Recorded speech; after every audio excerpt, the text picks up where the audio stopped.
Good evening students.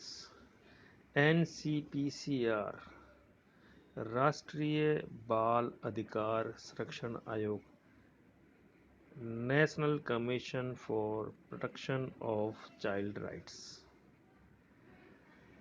जैसा कि इसका नाम है और जैसा कि आपको चित्र में दिखाई दे रहा है, अपने आप में यह बालकों के अधिकार से संबंधित संरक्षण आयोग है। यह भारत में रहने वाले उन सभी बच्चों के लिए कार्य करता है जो 0 से लेकर के 18 वर्ष आयु वर्ग के हैं। इसकी स्थापना 2007 में हुई। राष्ट्रीय बाल संरक्षण अधिनियम 2005 के तहत यह कार्य करता है। ये सभी क्षेत्रों में कार्यरत है, सभी वर्गों के लिए यह कार्यरत है। इसकी मान्यता यह है कि कमज़ोर और वंचित बच्चे जो हैं उनको मेन स्ट्रीम में लाया जाए और ऐसी दशाएं उत्पन्न की जाए जिससे कि वे एक सामान्य जीवन जी सके। ये आम राय है कि जब बालकों का विकास समाज में नहीं होगा, ऐसे बहुत सारे बच्चे हैं जो अपने अधिकारों से वंचित हैं, तो इसका आम भारतीय नागरिकों पे प्रभाव पड़ेगा। जनसंख्या का एक बड़ा भाग अगर अपने मूल अधिकारों से, अपने मानव अधिकारों से वंचित रहेगा, अपने जीवन के दृष्टिकोण को नहीं समझ पाएगा, अपने जीवन में अभाव का सामना करेगा, तो निश्चित रूप से इसका प्रभाव एक सामान्य जनमानस पर पड़ेगा और एक सामान्य जीवन है वो राष्ट्र का नहीं पनप पाएगा। आयोग बच्चों को मिलने वाले अधिकार, उनके सुदृढ़ीकरण जिसको बोलते हैं, के लिए कार्य करता है और आयोग सभी बच्चों को समान महत्व का जीवन मिले इसके लिए कार्य करता है। आयोग के भिन्न भिन्न कार्य हैं। इन भिन्न भिन्न कार्यों में प्रमुख कार्य बच्चों के साथ न्याय करना, उनको सामान्य जीवन मुहैया करना, उनकी शिक्षा दीक्षा की व्यवस्था, उनके खान पान की व्यवस्था प्रमुख है। जैसा कि आपको दिखाई दे रहा है, आयोग सभी या निम्न में से जो कार्य करेगा जो आपके सामने स्क्रीन पर लिखे हुए हैं, जैसा कि कानून के तहत सुरक्षा की जांच करेगा, समीक्षा करेगा, अनुशंसा करेगा, केंद्र सरकार को रिपोर्ट देगा, उसके प्रावधानों को लागू करेगा, बाल अधिकारों के उल्लंघन की जांच करेगा, आतंकवाद, सांप्रदायिक हिंसा, दंगे, प्राकृतिक आपदाओं, घरेलू हिंसा, HIV, एड्स, देह व्यापार, दुर्व्यवहार, उत्पीड़न तथा शोषण आदि प्रभावित बच्चों और उन कारकों की जांच करेगा और उनके निवारण के लिए भी कार्य करेगा। विशेष देखभाल के लिए, विशेष बच्चों के लिए विशेष देखभाल का कार्य करेगा। अंतर्राष्ट्रीय समझौते और दस्तावेजों को समझेगा और उनको भारत में लागू करने का प्रयास करेगा। ये सारी की सारी चीज़ें इसमें आती है। बाल अधिकारों के क्षेत्र में अनुसंधान का इसके अतिरिक्त आती है। अनुसंधान करना, कैसे उनका जीवन सामान्य हो, समाज के विभिन्न क्षेत्रों में बाल अधिकार साक्षरता, बाल अधिकारों को पुष्ट करना, साक्षरता को बढ़ावा देना। इसके अतिरिक्त मीडिया, सेमिनार, अन्य साधनों के जरिए जन जागरूकता फैलाना जिससे कि बच्चों पर समाज में अत्याचार कम से कम हो।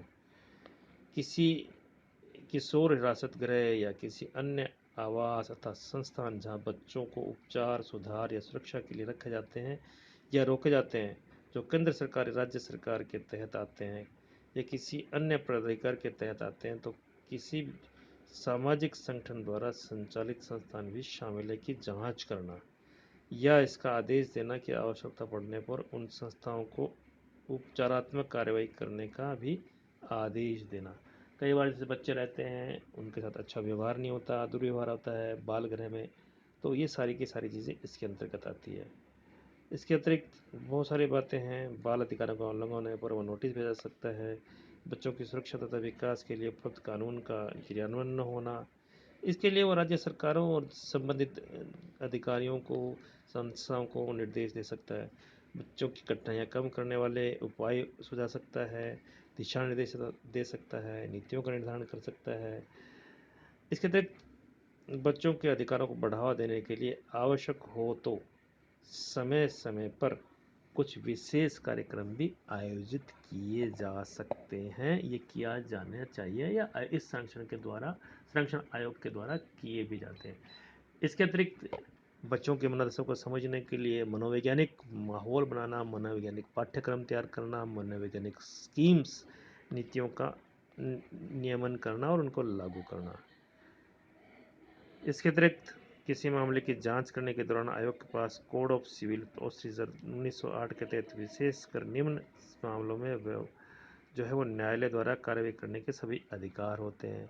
यानी कहने का अधिकार ये है कि यह संरक्षण आयोग सुसंपन्न होता है, अर्थात यह एम्पावर्ड किया गया है। इसको सरकार के द्वारा शक्तियाँ प्रदान की गई है कि बालकों के अधिकारों को बनाए रखने के लिए प्रभावी ढंग से कार्य कर सके।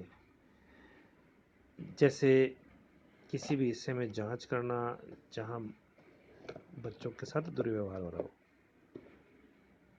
और वहां निर्देश देना, शपथ दिलवाना, दस्तावेजों की जांच करना, शपथ पत्रों पर साक्ष्य प्राप्त करना, किसी भी कोर्ट ऑफ ऑफिस में किसी पब्लिक रिकॉर्ड की कॉपी मांगना, यानी की गई कार्यवाही के संबंध में जांच परख और उससे दस्तावेजों को प्राप्त करना।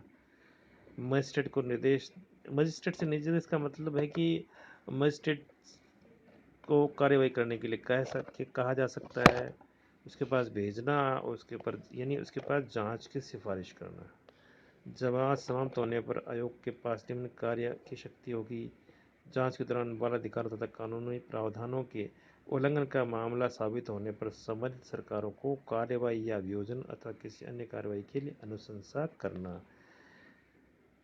यदि अदालत उचित समझती है तो निर्देश, आदेश या आज्ञा पत्र के सर्वोच्च न्यायालय या उच्च न्यायालय में जाया जा सकता है। यदि आवश्यक हो तो पीड़ित या उनके परिवार के सदस्यों को किसी ऐसी अंतरिम सहायता की मंजूरी के लिए संबद्ध करना, यानी राज्य सरकार के तहत उसका जो है वो अनुशंसा करना कि अमुक व्यक्ति की पुनर्स्थापना के लिए उसे आर्थिक सहायता दी जाए। तो कुल मिलाकर के हम ये कह सकते हैं कि यह अपने आप में एक ऐसा कानून है, ऐसा हथियार है जो बच्चों के जीवन को सुविधाजनक और मुख्य धारा में लाने का उन्हें प्रयास करता है।